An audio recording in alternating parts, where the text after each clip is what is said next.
Shalom. First and foremost, I want to give all praises, honor, and glory to Yahweh, Bahasham, Yahushai, Bahasham, Racha Kodash. Double honors to the elders and the apostles of Great Millstone, and peace and blessings to the elect. And today we're going to go into the book of Ecclesiastes, the 12th chapter.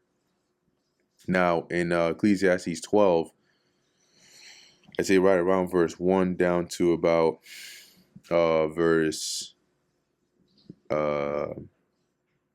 really, when you look at it, it's there's two layers to this, right?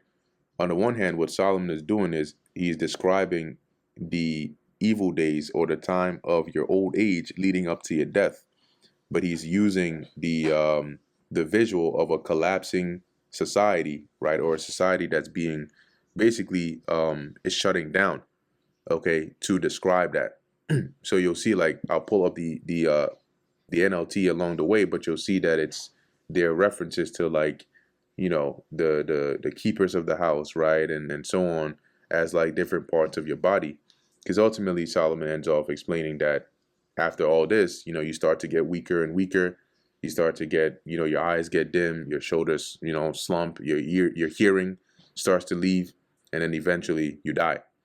Okay, but it is also representing the collapse of society, right? So oftentimes we use this as well prophetically to describe like the actual losing of jobs, right, and the gradual decline of society, but also keeping in mind the context that Solomon is also referring here to the actual process of aging and then dying.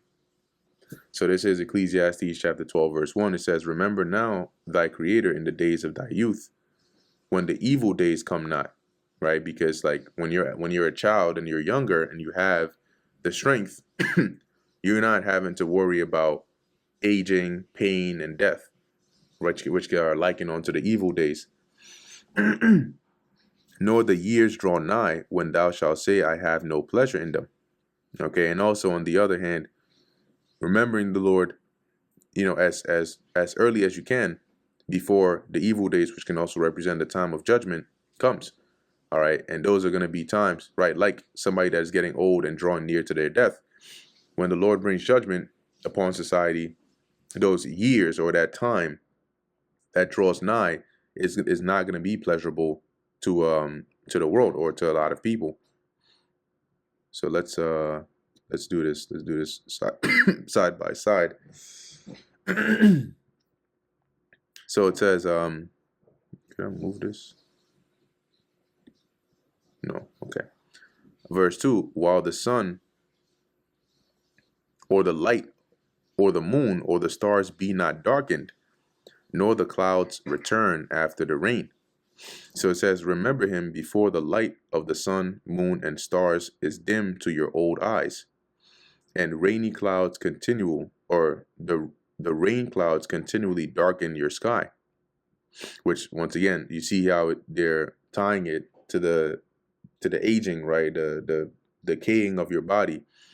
But also this is likened onto society, you know, crumbling, right? Things that start to become more dire. The sun, the light, the moon, the stars, representing, you know, metaphorically for wisdom, knowledge, and understanding, but also representing the darkening of society, right? Because these elements give light. And as things get harder and harder, it's likened onto this gloomy atmosphere in the world. Right, verse 3 says, "In the day when the keepers of the house shall tremble, and the strong men shall bow themselves, and the grinders cease, because they are few, and they that look out the windows be darkened." So this, the keepers of the house being, you know, in society, right, those that keep things going, right, they have certain jobs and certain positions. they forecast, right, or they look out for the things that are happening in society. They're gonna tremble seeing the negative forecast, right? And the strong men shall bow themselves in you know, in reference to, you know, being in agony or in pain or fear or suffering. And the grinders, which also represent those that labor. These are all different forms of labor, right? The strong men, which liken onto the, your military, right? They're also likened onto strong men. And grinders, when you go back to the ancient world, grinding was like a labor, right? You would have women grinding at the millstone or grinding at the mill. They would be actually working in that fashion, right? They would have the two millstones. They would pour the grain in between, and then they would actually labor to grind to make the flour that would then be sold and so on. So that was also labor, and that here can represent work. So when the grinders cease because they are few, it means that what? There are few jobs, there are few laborers, and those that look out the windows be darkened. And those are when you look out the windows, for example, in if you own a house and you look out the window, you're looking to see the forecast, right? You're looking you're looking to see how things are going. And that's like, in society when the projected outlook is bad, right? They'll tell you like the numbers, of jobs are going down, things are not looking good, the country's entering into a recession, like all of these things. It's a darkened outlook. But in relation here, when you read in the NLT, it says, "Remember him before your legs, the guards of your house start to tremble, and before your shoulders, the strong men stoop. Remember him before your teeth, your few remaining servants stop grinding, and before your eyes, the women looking through the windows see dimly." So basically, you start to get weak. Your shoulders are slumped. You're getting old. Your eyes are dim. Your teeth don't work anymore. Verse 4, "And the doors shall be shut in the streets when the sound of the grinding is low." Right, because you're going to have, you have stores, right? So if you notice what I'm doing here is when I read in the KJV, I'm showing how this is relating to, actual societal collapse. But when you read in the NLT, you can see how it's tying more to the decaying, okay, of getting old and dying. Because that's what Solomon is doing. He's describing your old age and death using this analogous speech of a crumbling society. So the doors being shut, well, you have buildings, stores, jobs. They all have doors, but when they're shut or when they're boarded up or when they're closed down, what does that signify? That you have less and less jobs, right? And the sound of the grinding is low. In the actual ancient world, if you have fewer grinders, then you're going to have fewer laborers, right? And fewer laborers are a result of fewer labor, right? Fewer jobs to actually work. It says here, "And he shall rise up at the voice of the bird, and all the daughters of music shall be brought low," which we're seeing that as well, right? The daughters of music, in the sense of the actual music in itself, is being brought low, but low in the sense of quality. Today, and you can look at it today, music does not sound like music. I don't even know what to call it. Like you're if you are somebody who listens to music today, you're kind of forced to be stuck in the past when it comes to music. Like when your playlist is kind of like older songs, because the newer songs just sound so bad. You can't enjoy. I mean, hey, everybody has their own preference, right? But I speak as a man, I speak for myself, right? It's older music is more enjoyable, what they call throwbacks, than like the more modern music, because it's all about like it maybe will have a catchy beat, but the actual things that are being said, there's no story, there's no good theme to it. It's just shooting somebody, murdering somebody, selling drugs, like just yeah, that kind of stuff.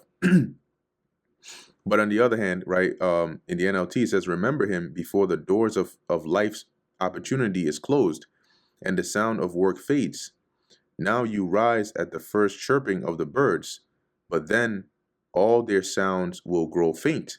Eventually, you're going to lose your hearing."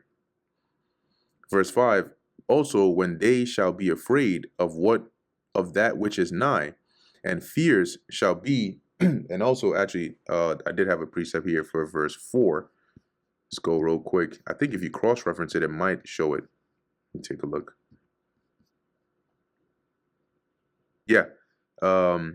In the 2 Samuel 19 and 35, this is a cross-reference, right? Showing you how this is in reference to one that is old.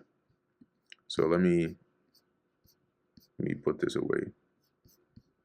And what was the verse again? 35.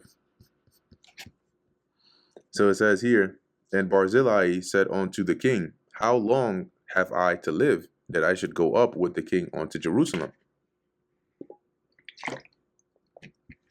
I am this day 80 years old. That's 80 years old. And can I discern between good and evil? Can thy servant taste what I eat or what I drink? Can I hear any more the voice of singing men and singing women? So this will be an example in the comparison of old age of the daughters of music being brought low because of the hearing, right? As he says, can I hear any more the voice of singing men and singing women? Wherefore then should thy servant be a burden unto my lord the king? So going back to Ecclesiastes 12:4, and I kind of don't like this format, so I think I'll just pull up the NLT as needed as I read through. Verse 5, it says, and let me pull this up. Okay. And also when they shall be afraid of that which is high, and fears shall be in the way, and the almond tree shall flourish, and the grasshoppers shall be a burden, and desire shall fail, because man goeth to his long home, which is death, and the mourners go about the street to mourn that person. So he's using very high, rich, poetic tone to describe the old age and the death that comes with it. That's why I'm pulling it up in the NLT. Remember him before you become fearful of falling and worry about danger in the streets. Usually when you're a child, you're more bold. Children can jump. They do crazy things. They're not worried that one slight fall could throw their back out of place or break their tailbone, or they're not worried about falling, and no, they're not worried about that, right? And they're not worried about dangers in the streets. They have that that youthful strength that gives them that boldness. But the older you get, the less you have that, right? You don't have that luxury to be like the young whippersnappers. It says, before your hair turns white like an almond tree in bloom, and you drag along without energy like a dying grasshopper, and the caper berry no longer inspires sexual desire. This was used as an aphrodisiac, the caper berry. And this was when you go into the book of Kings. I think it's second Kings or First Kings. It describes how they used the ability to get an erection as a gauge also for King David's lifespan, or his life, as he was much older. And so they were able to tell that even though they brought a very beautiful woman to try and arouse him, he wasn't able to get an erection, which showed that he was basically on his way out. He was going to die at his age. So here, showing old age as well, right? The older you get, you lose that ability that comes along with it. So here it's saying the time when the caperberry no longer inspires sexual desire, right? Your libido levels are pretty much down into the negatives. Remember him before you near the grave, your everlasting home, when the mourners will weep at your funeral. So you see how the verses leading up to this are, it's displaying that rich poetic speak that is using the crumbling of society, where the body is likened to the society, and he uses the daughters of music and the keepers of the house and so on to eventually lead up to the point that he's making here, which is, remember the Lord before this time of old age comes upon you, where you're now facing death's door. Verse 6, or ever the silver cord be loosed, or the golden bowl be broken, or the pitcher be broken at the fountain, or the wheel broken at the cistern. Now, when he lists all this, right, when it says the silver cord be loosed, the silver cord is used to tie something. And once it's loosed, or it's torn, or it tears, that's it. You either have to replace it, or that's it. You can't put it back together, right? And likewise, the golden bowl, because all these things are things that can't be undone. If the golden bowl, right, is broken, the bowl that you put things in, whether it's like to hold oil in it, right? Usually that's what it's referencing. If you look at the golden bowl.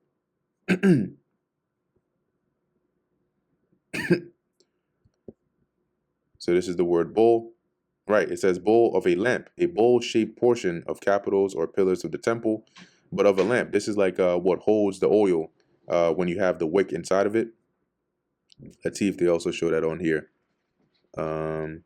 Right, it says here, a bowl reservoir, so called from its roundness, used of the bowl or oil vessel, right, of the holy candlestick. So basically, once that's broken, you can't put it back together.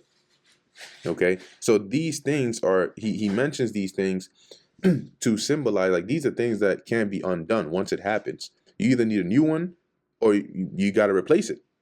And he's using that to symbolize life or when you die.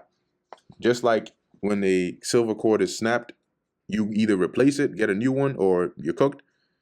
When you die, your life is over. You're not, you can't put back somebody's life together and then put them back to life. You can't do that. Just like when that silver cord is ripped, you can't like a string that tears. That's it. You can't mend those two back together. Or the golden bowl that is broken, or the pitcher be broken at the fountain. The pitcher is, like almost like a vase, almost that is used to draw water. If it's usually made of like earthenware, and if it breaks, it shatters. You can't. You have to get a new one. You can't undo that, right? It says, or the wheel broken at the cistern. This wheel is dealing with a pulley, right, or what they call a what's that? A wine glass or a wine lass. Let's put that on here. Or windlass. It looks something like let's see, windlass or pulley. So this is like what a pulley looks like, right? And I'm trying to find a good imagery. Well, yeah. So I mean, I suppose this would do. You get the message, right? It's something like that.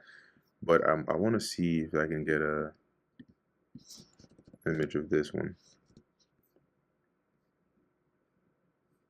Yeah. So I guess something like this would do. So once this breaks, that's it. You have to replace it because most of them were made of wood, wooden structures. So if the wood was broken, you have to build a new one. You can't just use that old one, right? He's using these examples to show that just like when your time is up and your torch is snuffed and you die, you can't undo that. It's like a silver cord that snaps and a golden bowl that breaks and the pitcher that shatters at the fountain, or the pulley or the wheel or the wine glass that breaks at the well. You need to replace it. Just like once you die, you ain't coming back. You need a new life if you're going to come back. So verse 7, it says, then shall the dust return to the earth as it was. See, because that's what your body gets buried and it gets broken down into the earth, decomposed. And the spirit shall return unto God who gave it. So your spirit is going to go up back to the spirit world, to the Lord. Vanity of vanities, saith the preacher, all is vanity. And moreover, because the preacher was wise, he still taught the people knowledge. Yea, he gave good heed, and sought out, and set in order many proverbs. The preacher is Solomon. But he's saying here, he took his time, he diligently searched and researched, and came up with these proverbs and taught the people. The preacher sought to find out acceptable words, and that which was written was upright, even words of truth. The words of the wise are as golds. This is what a gold looks like. Gold. For driving cattle. It has a little sharp, pointy end. And no, it wasn't used to kill the animal, or at least that wasn't the purpose of it. But the point of a goad was to point or, poke to steer the animal in the right way. So a cattle goad is a traditional agricultural tool, typically 6 to 8 foot long wooden rod, designed to steer and drive cattle or oxen by prodding them with a sharp metal tip. So if they if they didn't want to move, you poke them a little. If they're going the wrong way, give them a little poke to keep them on the right path. So likewise, the words of the wise are like that, to keep you on the right path. You start straying to the right, you remember those words. In a situation like this, don't do that. That's like that poke. And as nails fastened by the masters of assemblies, which are given from one shepherd. Let's take a look at this in the NLT. It says, the words of the wise are like the cattle prods, painful but helpful. Their collected sayings are like a nail-studded stick with which a shepherd drives the sheep. Okay, and also they would use that to defend against the wolves. The further, and the shepherd that is, the further and further by these, my son, be admonished. So by these words, be admonished by them and learn from them. And also of the following advice: of making many books there is no end, and much study is weariness of the flesh. So, in terms of books, it can just go on and on and on and on and on and on. And also the studying of it is weariness of the flesh. So if you study and study and study and study a lot, it's going to wear you out eventually. That's just the facts. Yeah, you're going to need to study to gain wisdom, but just be mindful of how you do it in balance. Let us hear. So after everything for all 12 chapters, what Solomon's conclusion of everything was, after mentioning the labor and the toil and the things of joy and the temporary pleasures, the vanities, all of these things, this is the conclusion. This is why he says this here, right? Let us hear the conclusion of the whole matter. This is what it all sums up to. Fear God and keep his commandments, for this is the whole duty of man. Everything else is vanity. For God shall bring every work into judgment with every secret thing, whether it be good or whether it be evil. So whatever you do, whatever work or whatever comes forth of your hands, the Lord is going to bring up when it's time for judgment. And if it's good, cool, you get a reward. If it's bad, you get a punishment, right? With every secret thing. So whatever you may have thought nobody else saw, the Lord is going to take that into account, whether it's something good or whether it's something evil. And that brings us to the end of the book of Ecclesiastes, the 12th chapter. Lord willing, that was edifying to the elect. In closing, I want to give all praises, honor, and glory to Yahweh, Bahasham, Yahweh Shai, Bahasham, Racha Kodash. And until next time, Shalom.